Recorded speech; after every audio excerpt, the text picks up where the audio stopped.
یوسف نو خود آپ یہ بک جائے مجھے دل یوسف نو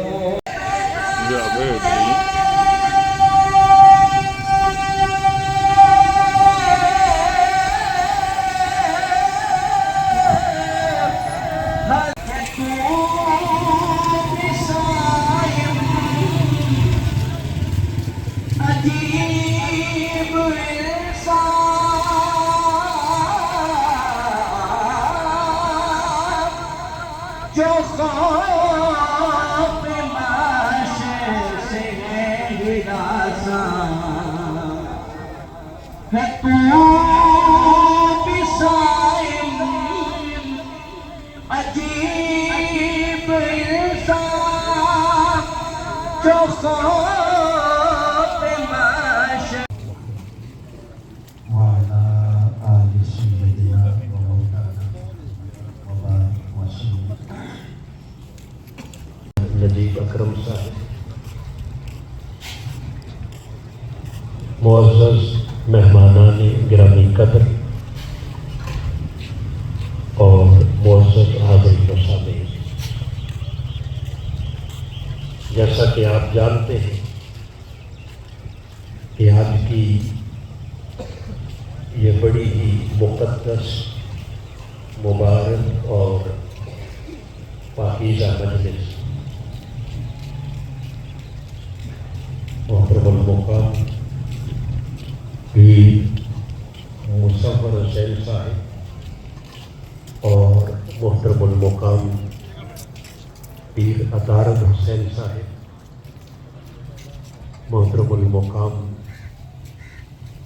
پیر عبدالرؤوف صاحب اور محترم المقام پیر رفاقت حسین صاحب اور محترم المقام پیر ظفر اقبال مرحوم رحمۃ اللہ علیہ، ان کی والدہ محترمہ جو بڑی عظیم عابدہ، زاہدہ اور صالحہ، السلام علیکم، ٹھیک، اللہ کی محبوب اور مقرب بندی، آج ان کی روح کے ایصال ثواب کے لیے اس مجلس خلخانی میں ہم جمع ہیں۔ خالق کائنات مائی صاحبہ کے درجات کو بلند فرمائے اور ان کے جملہ پسماندگان کو صبر جمیل کی نعمت عطا فرمائے۔ اس موقع پر میں نے نصیبی یہ ہے کہ ہم میں سے ہر کوئی رب اللہ، اللہ پر ایمان تو ہم سب لائیں، رب کو رب مانا ضرور، مگر رب اللہ کہہ کر اگر اپنی زندگیوں پر ہم غور کریں تو زندگی میں مختلف موڑ اور مراحل آتے ہیں۔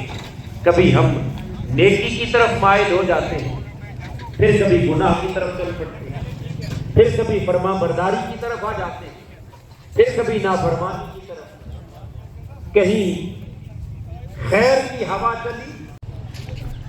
یہی وہ سبق ہے جو تاجدار کائنات صلی اللہ تعالی علیہ وسلم نے اپنی امت کو عطا کیا۔ عظیم صحابی حضرت سفیان بن عبداللہ الثقفی رضی اللہ تعالی تاجدار کائنات کی بارگاہ میں حاضر ہوئے اور عرض کرنے لگے، یا رسول اللہ صلی اللہ علیہ وسلم، قل لی فی الاسلام، تیری بندگی کے اندر ذرا برابر بھی فرق نہ ہونے پائے، اگر تو اسے رب مان کر اس کی بندگی کی راہ پر ثابت قدم ہو گیا تو اے سفیان بن عبداللہ، تجھے اس رب کی بارگاہ سے وہ خیرات مل جائے گی کہ پھر قیامت تک تجھے کسی اور سے سوال کرنے کی ضرورت ہی باقی ہے۔ تو حاضرین محترم، میں نے عرض کیا کہ رب کو رب کہنا ماننا آسان ہے، مگر اس پر ثابت قدم رہنا کیا ہے؟ بولیے ثابت قدم رہنا، اب وہ ثابت قدمی کیا ہے؟ وہ استقامت کس شے کا نام؟ آئیے اس استقامت کی تفصیل تاجدار کائنات کے یار غار اور حضور کے یار مزاج شناس مصطفیٰ سیدنا صدیق اکبر رضی اللہ تعالیٰ آپ سے پوچھا گیا امیر المؤمنین آپ بتائیں کہ استقامت سے مراد کیا ہے؟ تو آپ نے اس کے دو معنی بیان کیے اور ارشاد فرمایا کہ میرے حبیب کیا آپ سے نہیں دیکھا؟ ایسے لوگوں کو نہیں دیکھا۔ بارکاللہ کون سے لوگ؟ من اتخذ الہہ ہواہ، کہ جنہوں نے اپنی خواہش نفس کو اپنا خدا بنا رکھا، اپنی چاہت نفس کو اپنا خدا بنا رکھا، جنہوں نے اپنی خواہشات کو، لذات کو، دنیا طلبی کو، دنیا پرستی کو اپنا خدا بنا رکھا۔ حاضرین محترم، ہم اگر دیکھیں تو ظاہراً ہمارے سر اللہ کے سامنے جھکتے ہیں، مگر سچ بات یہ ہے کہ اندر جھانک کر دیکھیں تو ہمارے دلوں کے اندر اس دنیا داری کی کتنے بت، کتنی خواہشیں ہیں، کتنی لذات ہیں، کس قدر شہوات ہیں کہ جن کی انسان پوجا کر رہا ہے، ارادی طور پر بھی اور کہیں غیر ارادی طور پر، جن کی پرستش ہو رہی ہے۔ کوئی دنیا کے بت کے آگے جھکا ہوا، کوئی دولت کے بت کے آگے جھکا ہوا، کوئی حرص و حوث کے بت کے آگے جھکا ہوا، ارے کوئی چاہو منصب کے بت کے آگے جھکا ہوا، کوئی شہوات اور خواہشات کے بت کے آگے جھکا ہوا۔ سیدنا صدیق اکبر کہتے ہیں کہ آؤ لوگوں، اگر تم حقیقت میں استقامت چاہتے ہو، لم یرجعوا الی عبادت الاوثان، جہاں ساری بتوں کا انکار کر کے لا الہ کہہ کر ایک خدا پر ایمان لائے ہو، وہاں اپنے اندر سے ان تمام خواہشات کے، لذات کے، شہوات کے ان سارے بتوں کو باش باش کر کے جہاں سر خدا کے دربار میں ظاہراً جھک رہا ہے، وہاں دل سر کعبے کے سامنے جھک رہا ہے، دل کعبے کے مالک کے دربار میں جھکا ہے، تاکہ اس دل کے اندر سے جب دنیا کی محبت نکل جائے اور دل اللہ کی محبت کی آماج گاہ بن جائے، تو تاجدار کائنات صلی اللہ تعالی علیہ وسلم نے ارشاد فرمایا قلب المؤمن عرش اللہ، کہ جب دل اللہ کے لیے خالص ہو جائے تو پھر بندہ مومن کا دل اللہ کا عرش بن جائے۔ پھر حاضرین محترم، خالق کائنات فرماتا ہے کہ زمین و آسمان میں نہیں سما مگر بندہ مومن کے دل میں سما جاتا۔ پھر وہ دل عام دل نہیں، وہ رب کا مسجد بن جاتا، وہ دل عرش الہی بن جاتا۔ اس کو مولانا روم نے کہا دل بدست آور کی حج اکبر از ہزارہ کعبہ یک دل بہتر است۔ بندہ مومن کا وہ دل جس میں خدا کا ڈیرا ہوتا ہے، مرد مومن کا وہ دل جس میں خدا کا بسیرا ہوتا ہے، پھر وہ دل عام دل نہیں، از ہزارہ کعبہ یک دل بہتر است، ہزار قبلوں سے بندہ مومن کا وہ دل افضل اور اعلیٰ ہو جاتا ہے جس دل کے اندر خود خدا کا اپنا ڈیرا ہو، جس دل میں اللہ کے انوار و تجلیات کی صبح و شام بہار ہو۔ مگر حاضرین محترم، وہ کون سا دل سیدنا صدیق اکبر رضی اللہ تعالیٰ عنہ کے اس فرمان کے مطابق کہ جس دل کے اندر سے خواہشات کے، لذات کے، دنیا طلبی کے، دنیا پرستی کے تمام بتوں کو پاش پاش کر کے ثم استقاموا، بس ایک اللہ کی بندگی پر، عبادت پر، اس کے ذکر پر، اس کی محبت پر بندہ مومن اس طرح صاحب استقامت بن گیا کہ دنیا ادھر سے ادھر ہو جائے مگر اس کی روح ایک لمحے کے لیے بھی اپنے خدا کی بارگاہ سے ہٹ کر کسی غیر کی طرف متوجہ نہ ہونے۔ حاضرین محترم، یہ بلند ترین مقام جسے سیدنا صدیق اکبر نے بیان کیا، اگر آپ دوسرے معنی کو بیان کرتے ہوئے فرماتے ہیں کہ بندے اگر تو اتنے اونچے درجے پر نہ پہنچ سکے کہ دل اللہ کے لیے خالص ہو جائے اور اس سے تمام محبتیں اور تمام چاہتیں اور رغبتیں نکل کر دل اللہ کی محبت کی آبادگاہ بن جائے، اگر اس درجے کا صاحب استقامت نہیں بن سکتا تو کم سے کم سیدنا صدیق اکبر کہتے ہیں کہ استقامت کا دوسرا معنی یہ ہے اے لم یذنبوا، اے بندہ مومن جب خدا کو خدا مان لیا تو پھر اتنی استقامت تو اختیار کر کہ پھر پلٹ کر دوبارہ گناہ کی طرف نہ جا، نافرمانی کی طرف نہ جا، پھر پلٹ کر دوبارہ حرام کی طرف نہ جا، اللہ اور اس کے رسول کی نافرمانی کی طرف نہ جا، بس جدھر خدا اور مصطفیٰ جاننے کو کہے ادھر چل پڑ، اور جدھر سے روکے ادھر سے رک جا۔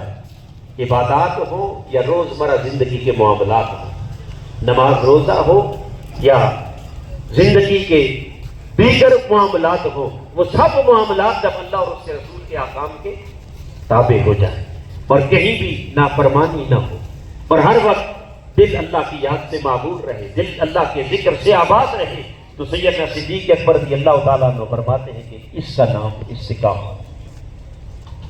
حاضرین محترم، پھر اسی استقامت کو آگے چلے تو سیدنا صدیق اکبر کے بعد سیدنا فاروق اعظم رضی اللہ عنہ، وہ عمر فاروق، میرے آقا نے فرمایا الحق ینطق علی لسان عمر، جس کی زبان پر خود حق بول، جس کی زبان سے پیغام حق کائنات انسانی کو ملتا، تو سیدنا فاروق اعظم، ان سے پوچھا گیا کہ امیر المؤمنین آپ بتائیں کہ یہ استقامت کیا ہے؟ تو سیدنا فاروق اعظم فرماتے ہیں اے لم یروہ روان الصالح، استقامت اس شے کا نام ہے کہ بندہ، آپ نے مثال بیان فرماتے ہیں کہ چال باز لومڑی کی طرح وہ مختلف ہیلوں بہانوں کے ذریعے اللہ اور اس کے رسول کی اطاعت کے راستے سے فرار اختیار نہ کرنا، اس کا نام استقامت۔ اب سیدنا صدیق فاروق اعظم نے یہاں مثال دی ہے کسی لومڑی، اور آپ سب جانتے ہیں کہ جانوروں میں سب سے مکار جانور کیا ہے؟ بولیے، لومڑی۔ بڑا چالاک جانور ہے، اتنا مکار کہ اس کی مکاری سے کے سامنے خود جنگل کا بادشاہ بھی آج زیادہ ہے۔ اب سیدنا فاروق اعظم فرماتے ہیں کہ جیسے لومڑی ایک مکار جانور اور وہ اپنی جالوں سے ہر ایک کو دھوکہ دے جاتی، اس طرح ہے بندے، اس سے بڑا مکار تیرا نفس، اس سے بڑا مکار دشمن شیطان، جو ہر وقت تجھے دھوکہ دینا چاہ رہا، ہر وقت تجھے برگلانا چاہ رہا ہے، اللہ کے راستے سے ہٹانا چاہ رہا ہے، اس دنیا کی طرف تیری توجہ مبذول کرنا چاہ رہا ہے، جو تجھے دھوکہ دیتا ہے، کہتا ہے ابھی بہت دور ہے، ابھی قبر دور ہے، ابھی تو قیامت دور ہے، ابھی تو اتنے زمانے پڑے ہیں، ابھی تو صدیاں پڑی ہیں، ابھی تو تیری عمر ہی کیا ہے، ابھی تو بڑا وقت پڑا ہے، ابھی تو کمانے کا وقت ہے، ابھی کھانے کا وقت ہے، ابھی عیاشی کا وقت ہے، ابھی اس دنیا کے اندر تساہل پسندی کا وقت ہے، ابھی بڑا وقت ہے خدا کو راضی کر لیں گے۔ ارے سیدنا فاروق اعظم کہتے ہیں کہ بندے، اگر تو نفس اور شیطان کی ان چالوں میں آ گیا تو بے شک تیری زبان نے کہہ تو دیا لا الہ الا اللہ، مگر یاد رکھ تو صاحب استقامت نہیں بن سکتا۔ صاحب استقامت بننا ہے تو نفس کی ان چالوں سے نکل، شیطان کی اس مکر و فریب اور ہیلا سازیوں سے نکل، وہ تجھے مختلف طریقوں سے، مختلف ہیلوں بہانوں سے جو اللہ سے دور کرنا چاہتا ہے۔ سچ بتائیے کہ ہمارا نفس وہ ہمیں ڈائریکٹ تو آ کر ہر شخص کے اوپر اٹیک بعض اوقات نہیں کر سکتا، بلکہ خود قرآن کہتا ہے کہ شیطان جب جنت سے نکلا تو اسے کہا کہ بھائی تعالیٰ تیرے بندوں کو گمراہ کروں، تیرے راستے پر بیٹھوں، لأقعدن صراطک المستقیم، اور پھر ان پر حملہ کرنے کے لیے کبھی آگے سے، کبھی پیچھے سے، کبھی دائیں سے، کبھی بائیں سے۔